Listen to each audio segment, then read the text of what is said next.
The United Nations has convened their General Assembly in New York City. And today we heard from President Joe Biden, his final major policy speech in front of the UN. And let me tell you folks, the free world, they are breathing a sigh of relief, because President Joe Biden, in this last speech, the last major speech of his presidency, he did not stand up for Israel. He did not discount and speak about anti-Semitism rolling across our country. Instead, what the free world has recognized is that in the Biden-Harris administration, we have had a world of chaos and uncertainty. So yes, the free world is very glad to see him go. But what we see is Vice President Kamala Harris, who owns this policy, the policy of sowing chaos and uncertainty around the globe.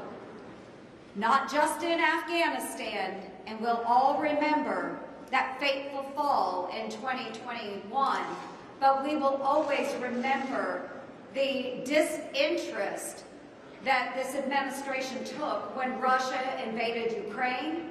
And certainly we will always remember what is going on in the Middle East that kicked off nearly a year ago on October 7th, when Hamas, backed by Iran, invaded Israel and killed innocent elderly people, raped women, murdered babies.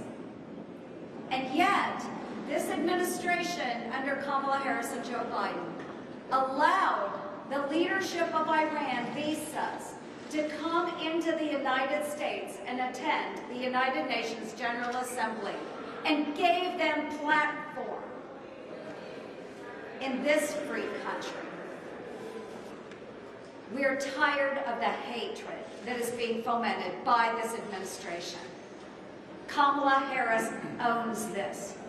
Iran is with Kamala Harris. You will see Iran interfering in our election, admittedly tapping into the Trump campaign. We will see Iran continuing to go after Americans, former administration officials, where they have open contracts on the heads of people like Mike Pompeo, of President Trump, of Ambassador Bolton. We allowed, through Joe Biden and Kamala Harris, these people to come into our country. You bet they're praying for a Kamala Harris administration, because she will continue to appease Iran and those that hate America. We need a change, and it will happen in this next election.